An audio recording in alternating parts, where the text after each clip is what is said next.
किसी ने बड़े कमाल की बात कही है कि कोई भी व्यक्ति हमसे 3 वजहों से जुड़ता है। पहला भाव, दूसरा प्रभाव और तीसरा अभाव। हाय गाइस, मेरा नाम है आरजे कार्तिक। एक छोटी सी कहानी।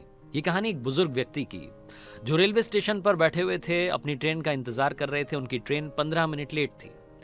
वो एक पुस्तक पढ़ रहे थे। तभी वहां पर एक न्यूलीवेड कपल आता है और वो पति पत्नी आपस में बात कर रहे होते हैं। कह रहे होते हैं कि अरे अच्छा हम टाइम पर पहुंच गए, हमारी ट्रेन लेट है, वरना तो हमारी ट्रेन मिस हो जाती। काफ़ी कुछ कह रहे होते हैं। पति जाकर के पानी की बोतल खरीदता है, फिर देखता है कि आसपास कहाँ बैठा जा सकता है। तो उसे दिखता है कि एक बेंच पर बुजुर्ग बैठे हुए हैं, कुछ पढ़ रहे हैं, उनके पास में जगह खाली है। तो ये पति पत्नी जाकर के वहाँ बैठ जाते हैं। पतिदेव को ज्ञान बघाड़ने का शौक था, शेखी बघाड़ने का शौक था। तो वो देखते हैं कि बुजुर्ग पढ़ क्या रहे हैं।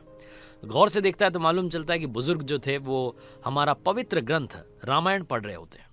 तो ये उन्हें ज्ञान देने लगता है कि अरे अंकल जी, कहाँ आप अभी तक पुरानी बातों में अटके हुए हैं, कहाँ आप अभी भी ग्रंथ पढ़ रहे हैं। रामायण को इतनी बार हम टीवी पर देख चुके हैं, इतने सारे सीरियल्स बन चुके हैं, आप अभी भी उन्हीं पुरानी बातों में। अगर आपको अपना ज्ञान बढ़ाना है तो नई चीज़ें, दुनिया में इतने सारे आर्टिकल्स आते हैं, इतनी सारी वेबसाइट्स हैं, उन पर जाइए, नए नए ऑथर्स हैं, उनके बारे में पढ़िए, उनके आर्टिकल्स पढ़िए। इतनी सारी बुक्स आ चुकी हैं, उन्हें पढ़िए।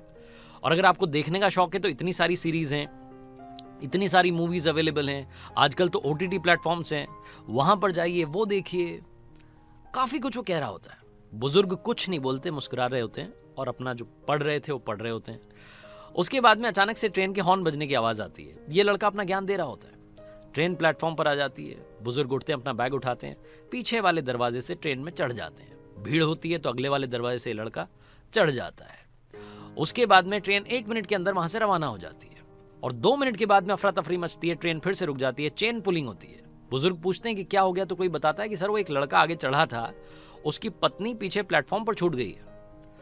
बुजुर्ग उतरते हैं, उस कोच से बाहर आते हैं तो देखते हैं वो लड़का भागा जा रहा है अपनी पत्नी को लेने के लिए प्लेटफॉर्म पर। जब वापस लेकर के आता है अपनी धर्म पत्नी को और वापस वो जब कोच में चढ़ता है तो बुजुर्ग उसे कहते हैं कि बेटा, अब मैं आपको ज्ञान देना चाहता हूं, अब मैं आपसे कुछ कहना चाहता हूं। आपने मुझसे कहा कि मैं पवित्र ग्रंथ रामायण क्यों पढ़ रहा हूं। ये तो पढ़ी सुनी बातें हैं, हमने इतनी बार पढ़ लिया है, इतनी बार देख लिया है। मैं इसको क्यों पढ़ रहा हूं? मैं इसको इसलिए पढ़ रहा था बेटा क्योंकि इससे हमेशा नया ज्ञान मिलता है।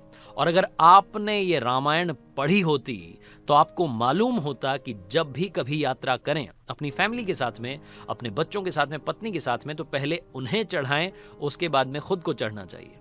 रामायण में किस्सा है और ये वहां पर दोहा है।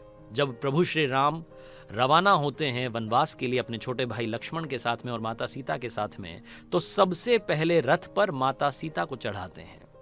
चढ़ी रथ सीय सहित 2 भाई, चले हृदय अवधई सिरुनाई। और एक और इंसिडेंट आता है रामायण में। जब वो नदी पार करने के लिए अपने परम मित्र केवट की नाव में चढ़ते हैं, तब भी वो माता सीता को पहले नाव में चढ़ाते हैं। राम सखा तब नाव मंगाई, प्रिया चढ़ाई चढ़े रघुराई। अगर आपने पढ़ी होती रामायण तो आपको ये बात मालूम होती, लेकिन आपने तो पढ़ी नहीं थी, इसीलिए आप पहले चढ़ गए, अपनी मैडम को प्लेटफॉर्म पर छोड़ दिया। छोटी सी कहानी बहुत बड़ी बात सिखाती है। जिंदगी में हमेशा ग्रंथों को पढ़ते रहिए, काफी कुछ सीखने को मिलेगा, आगे बढ़ने की शक्ति मिलेगी, रास्ता दिखेगा। और याद रखिए, जो हमारे पवित्र ग्रंथ हैं ये हमारे जीने का आधार हैं। आरजे कार्तिक बस यही कहेगा आखिरी में, जो हर बार कहता हूं, ऊपर वाले के आशीर्वाद के साथ, अपनों के प्यार के साथ, हौसले के साथ, मेहनत के साथ कर दिखाओ कुछ ऐसा कि दुनिया करना चाहे आपके जैसा। याद रखिए, हर सोमवार सुबह 9:30 बजे मेरे सोशल मीडिया अकाउंट्स पर देखिए एक नई कहानी।